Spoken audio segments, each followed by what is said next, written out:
Desde Venezuela. Cobertura especial de Somos Noticias Radio.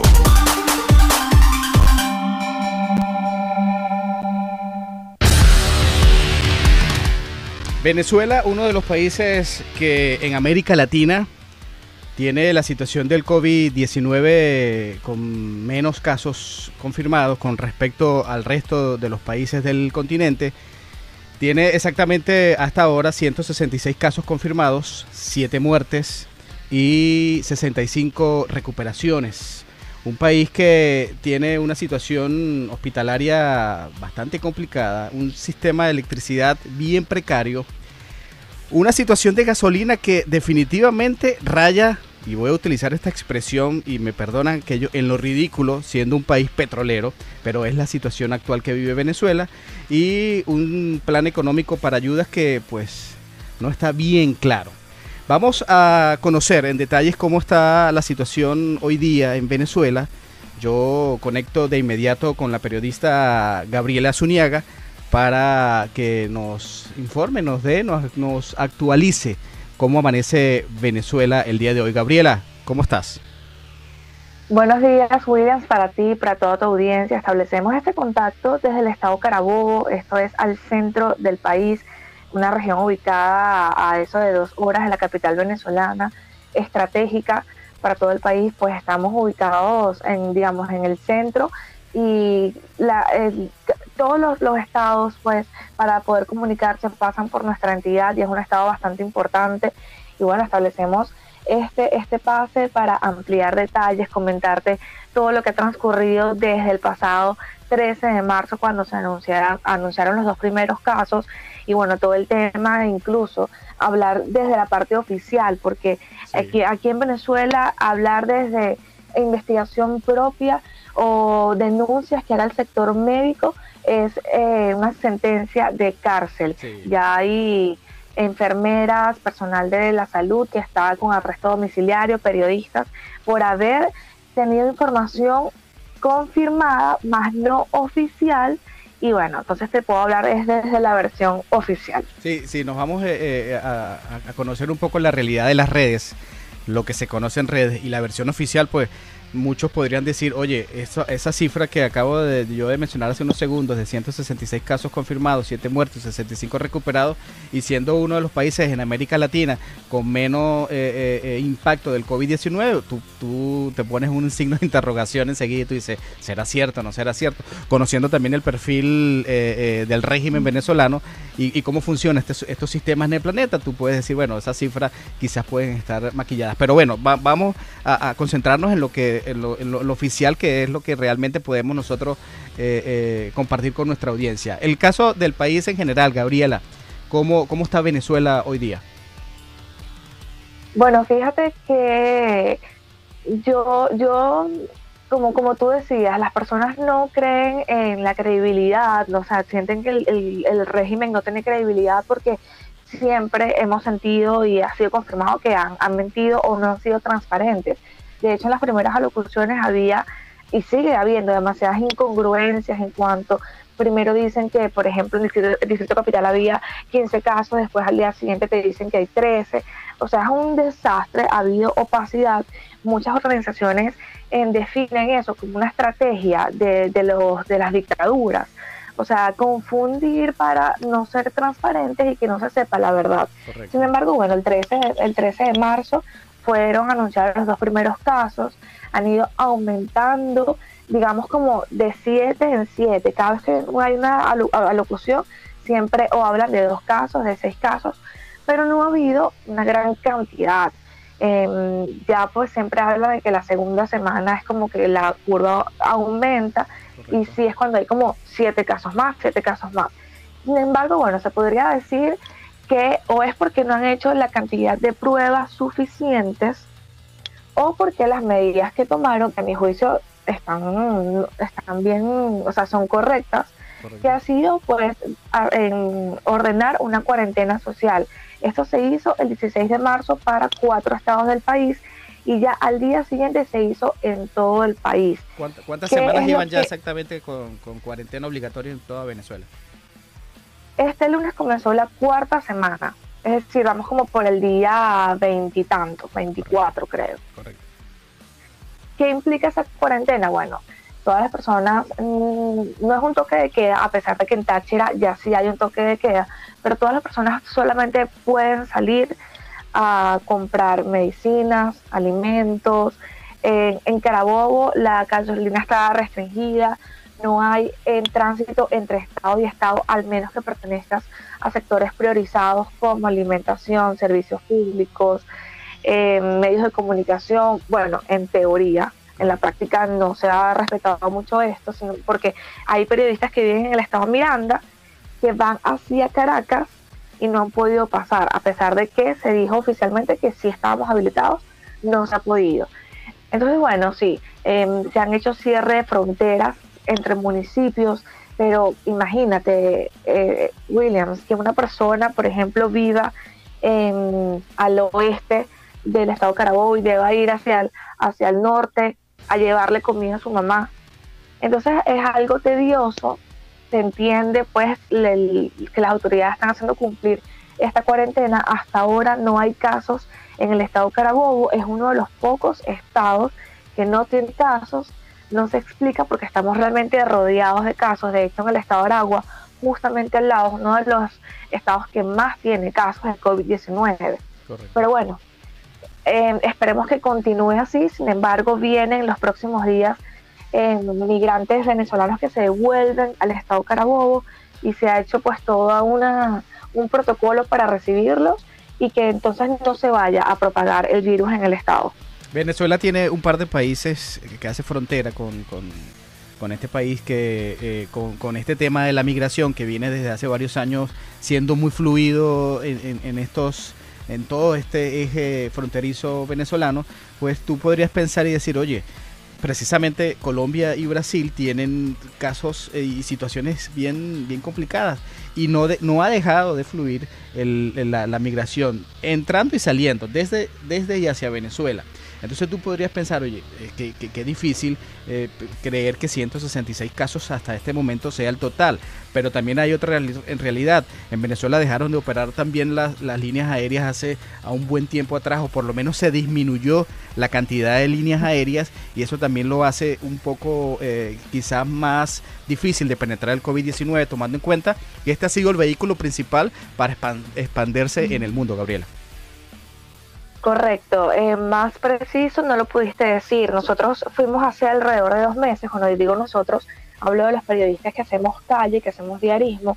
Fuimos al aeropuerto de Valencia, que es bastante importante porque es un aeropuerto internacional que no lo tienen otros estados, o no todos los estados, que recibe vuelos de al menos 5 países. Por supuesto, 5 países no es nada, realmente es porque hacen escalas. Si alguien viene de otro país, hace escala en Panamá o en República Dominicana, en Colombia. Pero apenas estaban saliendo como 6 viajes, no tengo la exactitud, no la recuerdo, pero eran como 6 vuelos semanales, o sea, tampoco era que un peligro. Sí. Entonces, sí, yo creo que la frontera de Colombia y la de Brasil es como las que más nos ponen en riesgo. Y de hecho, es súper extraño, pero en Táchira los 2 primeros casos se dieron antes de ayer. Ya, imagínate. Yo podría aquí, haciendo una ecuación rápida, diría, bueno, tú lo acabas de decir correctamente hace unos segundos, es decir, o están funcionando muy bien las políticas del gobierno, que mantiene pues de alguna forma detenido la penetración del COVID-19. Si es así, si esa es la realidad, pues obviamente hay que aplaudirlo porque forma parte de un sistema seguro para la población. Vamos a ubicarnos en Carabobo, Gabriela, que es donde tú estás exactamente, la zona central del país, conocida en gran parte de América Latina como una zona industrial donde estaban o funcionaban grandes industrias del planeta allí en el estado Carabobo. ¿Cómo está la situación de los casos en el estado Carabobo, en Valencia, exactamente donde tú estás ubicada? Bueno, como te decía, hasta ahora la cifra oficial pues se mantiene en 0 casos. Ha habido un plan de desinfección de las fronteras, de las 4 fronteras para ingresar a la entidad carabobeña, tanto de vehículos como de personas.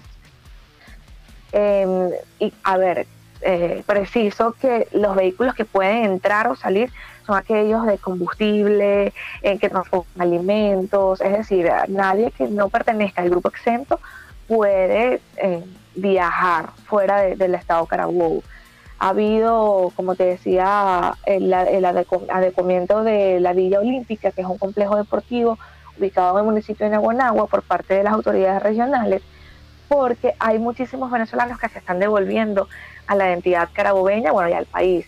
Y hay que desmentir un poco la versión que ha intentado imponer el régimen, que es que trataron mal a los venezolanos en esos países. Sí. Yo fui contactada por un grupo de venezolanos en Chile y ellos me están enviando videos y ellos, a pesar de que sí, tienen que pedirle un vuelo al régimen de Venezuela, porque obviamente son quienes gobiernan aquí, al menos a lo interno, ellos se están devolviendo es porque no tienen dinero, se les están acabando los ahorros para mantenerse en Chile. Entonces ellos probablemente se devuelvan a Carabobo, los que son de Carabobo, a continuar viviendo en las condiciones tan pésimas por las que se fueron, pero al menos tendrán una casa propia, de repente el hermano, la mamá, pero no se están devolviendo porque los hayan tratado mal en otros países. Es lógico que hay muchísimas personas que trabajan del día a día y que si perdieron sus empleos o hay cuarentena en los países donde ellos están, no pueden trabajar. Entonces, ¿qué se ha hecho? Se habilitaron 400 camas en la Villa Olímpica para recibir a ese grupo de carabobeños. Se tiene pensado, bueno, según palabras del gobernador, que además publicó los videos en sus redes sociales, porque nosotros como periodistas hemos podido en 2 años y medio de gestión entrevistarlos muy pocas veces. Entonces lo que hace es montar videos en su cuenta de Instagram y por ahí es que nosotros nos informamos, pero quedan muchas dudas. Entonces no se justifica que haya tantos rumores, haya dudas, teniendo la disposición nosotros los periodistas de poder acudir a donde está él y escuchar y entrevistar y hacer las preguntas pertinentes que sabemos que la ciudadanía te está haciendo. Claro. Entonces, bueno, no se sabe cuándo llegarán ni de dónde llegarán. Él solamente dijo que estas personas van a estar aisladas por 14 días, se les realizará el test rápido a los 14 días y de ahí, si salen negativos, pues irán para sus hogares. Si sale positivo, pues irán a los centros centinelas. Claro. Sin embargo, hay muchas dudas sobre ese punto exacto. Bien, para sumar un poco a lo que tú comentabas hace rato de los venezolanos que están fuera, nosotros a lo largo de la semana, en los diferentes contactos que hemos hecho con periodistas en América Latina, pues también hemos percibido que precisamente el caso del retorno de muchos venezolanos a su país es precisamente por otras razones, no la que el gobierno oficialmente publica, entre otras la cuarentena, precisamente en los países como Colombia, Perú, Ecuador,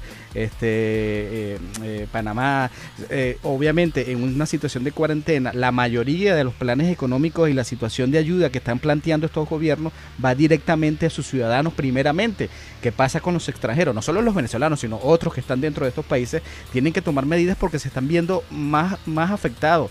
No hay trabajo, no se les acaba el dinero y pues de alguna forma, ¿qué es lo que toca? Pues regresar a casa, es lo esencial. Y como tú bien decías, tienes que llamar al gobierno porque es la única opción en este momento para poder retornar. Entonces, hábilmente, el gobierno podría estar utilizando esto a su beneficio. Gabriela, si no mal recuerdo, en Carabobo existen 3 unidades completas hospitalarias públicas y unas cuantas más privadas. ¿Cómo está según la versión oficial de la gobernación? Pues eso está de maravilla, eso está ready. ¿Esa es la realidad del sistema hospitalario carabobeño? Sí, fíjate, bueno, haciendo un pequeño comentario en cuanto a los migrantes, sí, los migrantes son una población vulnerable que deben ser atendidas.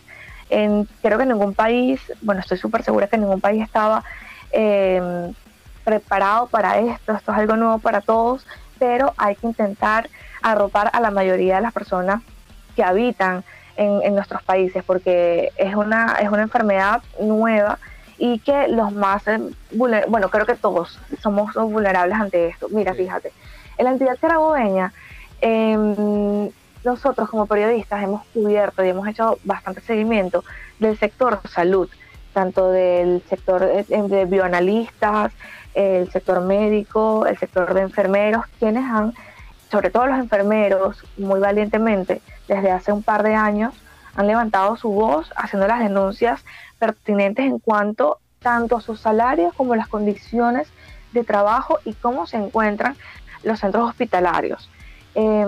Acá está el hospital más grande de la región central, que es la ciudad hospitalaria Dr. Enrique Tejera, que reciben pacientes de todos los estados del país, y eso no quiere decir que tengan medicamentos, claro, pero sí se ven algunas patologías, se ven enfermedades, y hay muy buen personal calificado. Ya nos habían dicho, apenas comenzamos la cuarentena, conversamos con el colegio de enfermeros, con sus miembros, y nos hacían la denuncia de los equipos de bioseguridad.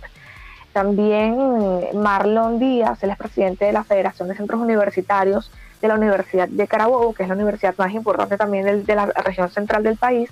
Él es estudiante de medicina, y hablábamos con él porque él decía o recordaba que la vicepresidenta de Maduro, Delcy Rodríguez, había convocado a los estudiantes de medicina de los últimos años de medicina a involucrarse en los hospitales para poder ser parte de todo este personal de salud que combatiera el COVID-19, y él decía que todos estaban en la disposición, pero cómo podían arriesgarse en un hospital sin tener los insumos de bioseguridad mínimos para enfrentarse a esta enfermedad. No los hay en condiciones normales para atender simples emergencias, menos para tomar en cuenta una pandemia. Entonces ha sido la denuncia recurrente. Ahora, ¿qué pasa con el tema también de la gasolina? En la entidad carabobeña está la refinería del Palito, está PDVSA Yagua, que surte además a 5 estados de Venezuela. Entonces imagínate, si Carabobo no tiene gasolina, ¿cómo estarán los demás estados de Venezuela? Entonces uno no se explica cómo hay una cuarentena social, pero tienes a la gente haciendo colas, no de horas, de días, en las estaciones de servicio. Si tú garantizas de otra manera que se cumpla la cuarentena, no hay necesidad de que las personas hagan la cola. Pero ¿qué pasa? Las personas necesitan movilizarse, porque no es nada más estar en tu casa y ya. Es que tienes, por ejemplo, en Carabobo no llega agua. Las personas deben comprar agua potable, que vienen en botellones. Correcto. Y te queda lejos. Necesitas tu vehículo para ir a buscar el agua potable. Los bodegones, los pequeños locales que están en la charcutería de la esquina, la bodeguita, están quedando sin mercancía porque sus proveedores no tienen gasoil ni gasolina para transportar esos alimentos. Entonces las personas deben ir a supermercados que quedan más lejos a hacer las compras. Entonces es necesario la gasolina, pero ya se va a cumplir un mes de la restricción de gasolina para los vehículos particulares solamente. Los gremios de salud, en servicios públicos, funcionarios de seguridad en vehículos oficiales, ambulancias, todos los que pueden surtir de gasolina y gasoil, y sin embargo pasan de 6 a 8 horas en las estaciones de servicio. Hay denuncias de enfermeros que se les ha hecho muy complicado, inclusive algunos no han podido recargar sus vehículos de combustible por el tema, pues también de la corrupción que se desarrolla en esas estaciones de servicio, porque también es una realidad.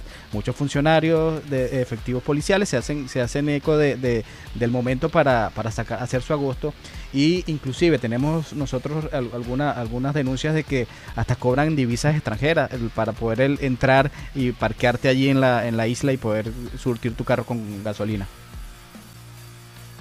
Sí, ya lamentablemente las personas, y yo lo entiendo completamente, no hacen la denuncia con nombre y apellido. Digamos, es un secreto a voces. Sí. Tú hablas con algunas personas y te dicen, yo logré echar, pero tuve que irme para atrás a la estación de servicio, hablar con el comandante, hablar con el policía. Es algo de secreto a voces. El gobernador de Rafael Lacaba montó un video en redes sociales donde denuncia que unos funcionarios estaban vendiendo, pero sabemos que esto está pasando en la mayoría de las estaciones de servicio. Y están, o sea, y el precio que se está pagando ahorita, después de ser la gasolina más barata del mundo, es la más cara del mundo, porque se está pagando $50, $30 por 30 litros, o sea, $1 un litro, $50 de 30 litros, es decir, los precios aumentando muchísimo. Entonces aquellas personas que necesitan, digamos, el delivery está habilitado ahorita para los municipios, los negocios que puedan ofrecer su comida, algunos productos delivery, eso está permitido dentro de las ordenanzas o los decretos que han sacado los municipios. ¿Y cómo transportan la comida? Pues entonces deben o hacer la cola o pagar por debajo cuerda.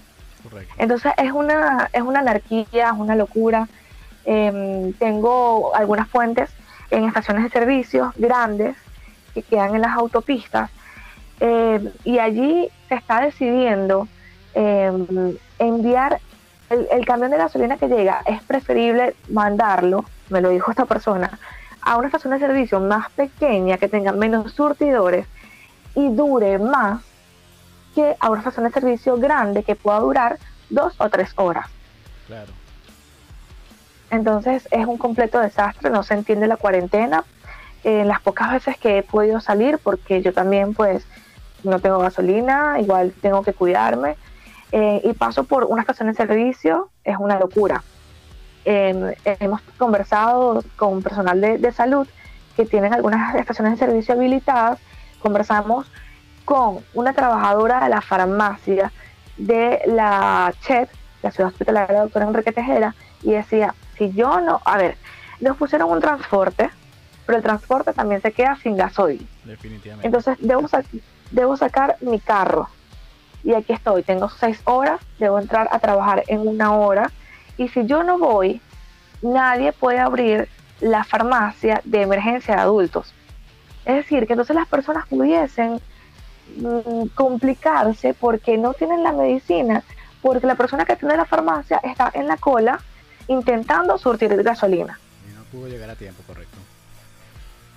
Ahora, y así, casos de médicos, consultas. Claro. Conversamos con Gabriela Zúñiga, periodista venezolana, quien nos da un balance a esta hora de cómo está la situación en Venezuela. Gabriela, la mayoría de los países que tienen actualmente cuarentena obligatoria en todo el territorio nacional son flexibles en algunas situaciones, por ejemplo, poder ir a los supermercados y abastecerse, poder colocar gasolina, inclusive hay ciertas horas o tiempo donde pueden sacar sus mascotas a dar una vuelta a la manzana, etcétera, etcétera. Tengo entendido que en Carabobo la conexión entre municipios es complicada. Las autoridades tienen cerradas las fronteras entre los municipios, y poder ir de, por ejemplo, por nombrar un municipio en específico, de Guacara a San Diego, que donde puedes conseguir quizás la posibilidad de unas opciones adicionales en supermercado, pues es complicado porque te ponen las mil y una trabas, no puedes pasar, está prohibido, etcétera, etcétera, etcétera. ¿Cómo le explicamos a la audiencia en el continente latinoamericano que esa es la realidad que está viviendo Carabobo, Gabriela?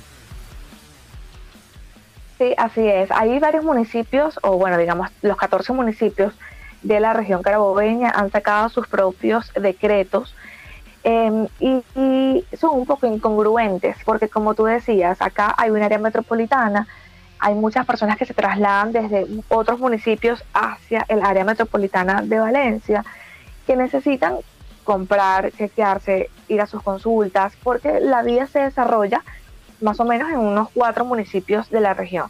Y por ejemplo, en el municipio de Guacara, ahí el alcalde Joan Castañeda, que es, digamos, del partido del régimen de Maduro, hasta las 5 de la tarde hay un acceso controlado al municipio. Se cerraron algunas fronteras, solamente hay 5 accesos a ese municipio. Se hace, por supuesto, la jornada de desinfección de los vehículos, de las manos, que todos utilicen tapabocas, pero las personas que necesitan salir no pueden hacerlo. Entonces, por ejemplo, entre Valencia y Naguanagua, en Valencia solamente se puede, digamos, trasladar hasta las 5 de la tarde, y en Naguanagua a las 2. Entonces, las personas que vivan en Naguanagua y trabajan en Valencia, ¿cómo se devuelven? O las personas, los comercios de Valencia que ofrezcan delivery, y realmente entre Valencia y Naguanagua hay una cercanía, y deban trasladar su comida a Naguanagua, ¿cómo hacen si solo hasta las 2? Sí. Entonces hay incongruencia, hay algunos funcionarios públicos que han pedido públicamente considerar, al menos unificar ese criterio entre algunos municipios, para que no haya entonces esa incomodidad que cada alcabala de policías, bueno, estar mostrando el salvoconducto si lo tienes, el carnet, estar explicando, incluso se habla hasta de detenerte, ¿sabes? No llevarte a la cárcel, pero sí empezarte a preguntar. De hecho, ya en Guacara se han llevado a un grupo de personas detenidas al comando, le dan una charla y la sueltan, entonces es engorroso. Sí, es bastante complicado, definitivamente. Una situación que vive Venezuela más allá del COVID-19, una situación que el tema de la gasolina, del sistema hospitalario no es algo nuevo, es algo que tiene muchos años. Entonces, pues simplemente aquí lo que hace es complicarse un poco más. Gabriela, el plan económico o el famoso plan de ayuda en Venezuela, ¿cómo está funcionando? ¿Hay algunas opciones para los venezolanos que están en casa sin trabajo en este momento? No, sabemos que el régimen desde hace un par de años ha inventado esto de los bonos. Bono de Semana Santa, bono de guerra económica, bono que al final no representa ni $10. Ya este es un país que se maneja en dólares. Aquí te venden chupetas en la calle en dólares. Las personas que cuidan los carros en las calles te piden propinas en dólares. Y los bonos que da el gobierno, que no le llegan a todo el mundo, es un bono que está suscrito a que tú te inscribas en el carnet de la patria, y eso no alcanza para nada. No ha habido ayudas de otras maneras. Ellos hablan del CLAP, pero sabemos que el CLAP es... Esos bonos se pagan en bolívares, no en dólares, ¿correcto? Sí, así es. Además que te lo pagan en el monedero, en petros, tienes que pasarlos a bolívares. Entonces dime tú con qué internet, con qué electricidad las personas van a hacer eso. Además, la población en que recibe eso son adultos mayores. ¿Cómo van a cambiar eso? De hecho, en diciembre yo hice un trabajo cuando el bono navideño, el bono en el medio petro, y las personas no pudieron canjearlo. Es un desastre. Ellos hablan de jornadas de CLAP. Las CLAP son estos comités de abastecimiento locales de producción, que son unas cajas con, no sé, 8 kilos de comida, 9 kilos de comida, que no es lo ideal. Tú necesitas proteína, las mejores marcas, la marca que a ti te guste, el dinero que tú tengas para comprar lo que tú quieras. En cambio, en la caja CLAP, que por cierto a mí nunca me ha llegado, a mi zona nunca ha llegado, todo está trazado políticamente para que les llegue a la gente que ellos tienen, ¿sabes? Sitiada, estos me pertenecen a mí, este consejo comunal es mío, sí. Pero no ha habido algo equitativo, y no lo va a haber porque este es un régimen que se ha caracterizado por hacerlo todo ideológicamente y políticamente. Ellos han tomado algunas decisiones en cuanto al arrendamiento de apartamentos, de locales, que tampoco está claro, porque no se sabe si es una suspensión de pagos, si es una exoneración. Han hablado, por ejemplo, la Cámara de Comercio y el Fedecámara dice que sean claros, porque, por ejemplo, ellos siguen pagando sueldos, pero no están produciendo. Claro. Entonces el gobierno, en vez de eliminar los impuestos, los comerciantes, los comercios van a seguir pagando impuestos a pesar de no trabajar. Entonces ellos dicen que el régimen está dejando en manos del sector privado toda la carga en vez de recibir ayuda. Entonces, ¿qué va a pasar después de que la pandemia pase, en el nombre de Dios? Comercios cerrados, sin inventario, sin flujo de caja para seguir pagándole a sus empleados. Sí, eso es otra realidad. Una vez que el COVID-19 logre ser controlado en el planeta, viene lo más difícil. Ahora estamos entrando en una situación complicada, vivimos una situación complicada. La parte económica va a ser lo más rudo dentro de un par de meses, un poco más, un poco menos, no lo sabemos con exactitud, pero allí es donde va a venir realmente lo complicado de toda esta situación. Mucha gente sin trabajo, pues seguramente, etcétera, etcétera, etcétera. En Venezuela hace pocas horas... y la dinámica mundial, porque sí, no es nada más en Venezuela o en algunos países, es toda la dinámica económica mundial. Sí, totalmente, Gabriela, totalmente es así. Allá en Venezuela duraron hace poco un poco más de 16 horas sin electricidad.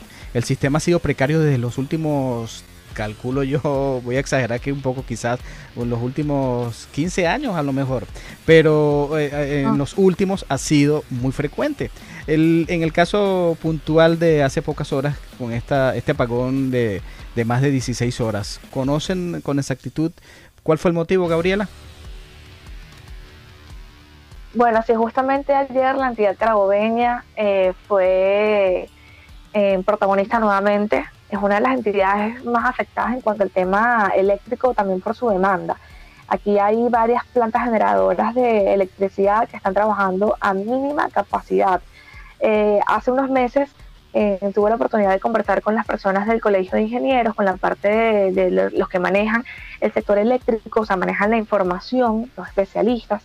Ellos decían que Carabobo tenía no solamente la capacidad para cubrir toda la demanda de la entidad, incluso cuando la zona industrial estaba trabajando. Ahorita está trabajando a 20% de su capacidad. Cuando estaba trabajando a su máxima capacidad, Carabobo podía cubrir toda la demanda de la región carabobeña y de otros estados, o sea, darle electricidad a otros estados.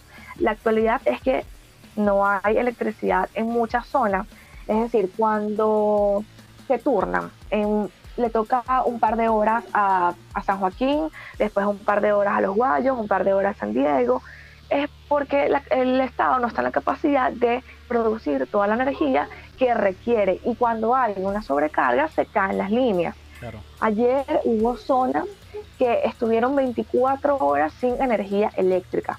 Entonces tú me dirás, en plena pandemia, en plena cuarentena, un niño en su casa sin electricidad, sí, con el calor que está haciendo, que no puede estudiar, porque aquí ya se anunció que las clases se van a continuar de manera virtual, entonces tampoco estudió. La comida, la poca comida que pueda haber, entonces dañándose. 24 horas sin energía eléctrica en algunas zonas, sin contar los bajones eléctricos que hay 3, 4 veces en el día y que dañan los equipos. Acá nadie responde por eso, nunca asumen la responsabilidad, siempre hablan que es un sabotaje al sistema eléctrico y nunca dan la cara. ¿Y quiénes pagan?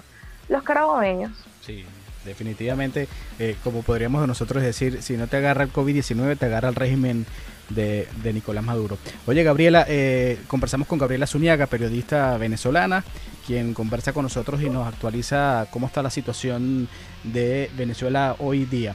Gabriela, ¿qué es de la vida de Guaidó? En esta situación pues del COVID-19 parece ser que el único que tiene voz en el país mediáticamente es el gobierno. Guaidó, unas que otras cosas se han visto en redes sociales, pero aprovecho y te pregunto, tú que estás allí, ¿qué es de la vida de Guaidó? ¿Qué pasa con Guaidó? ¿Qué está haciendo Guaidó con esta situación del COVID-19? Bueno, así es. Ahorita el tema mediático lo tiene Nicolás Maduro y parte de su gabinete. Pues obviamente las personas están interesadas en saber qué es lo que se dice, en cuáles estados hay en casos. Por ejemplo, aquí acabo de recordar, en Nueva Esparta, en la isla de Margarita, hay 5 casos y 3 de ellos son funcionarios de una alcaldía. Es una alcaldía del sector democrático, pero entonces imagínate toda la cola que trae eso, ¿no? Todo el contacto, la cadena de contacto que pudo haber tenido un alcalde. Pero bueno, sí, Guaidó ha hecho algunas alocuciones a través de redes sociales, por supuesto, ha hecho encuentros con periodistas a través de la plataforma Zoom, y él ha anunciado varias cosas. De hecho, antes de ayer hablaba de la creación de una comisión para reinsertar acuerdos con la DEA. Esto es en el tema, digamos, político. Sin embargo, con el tema de COVID, él, digamos, valientemente, porque aquí el que dé una cifra que no sea la que diga la versión oficial, va detenido. Él hablaba que había, lo dijo hace como unos 9 días, más de 200 casos de COVID. Yo no lo sé, porque creo que cuando hay casos, más o menos se sabe. Tú empiezas a oír rumores, empiezas a confirmar, no sé. Él sacaba sus cuentas, además él creó un grupo de especialistas para tratar este tema, para informar a la población. Ahí está el doctor Julio Castro, que además fue director de salud del estado Miranda en la gestión de Capriles. Profesionales del mayor rango del sector salud crearon esta comisión. Sin embargo, no es mucho lo que pueden hacer. También él anunciaba una llegada de ayuda humanitaria, pero la verdad es que todo el tema está enfocado en la versión oficial. Él apareció muy pocas veces, escribe algunos tweets. Obviamente la persecución a su equipo, hay 10 personas de su equipo, incluido su tío, que están detenidos. No lo detienen a él, pero detienen a personas de su equipo. Incluso a la novia de uno de los de su equipo. Estuvo detenida y ni siquiera vamos a decir detenida, secuestrada, porque es una acción tipo comando, se la llevan sin orden de aprehensión y la devuelven al par de horas. Entonces, estamos en un tema delicado donde se pudiese aprovechar, y se está aprovechando la pandemia para hacer algunas jugadas políticas.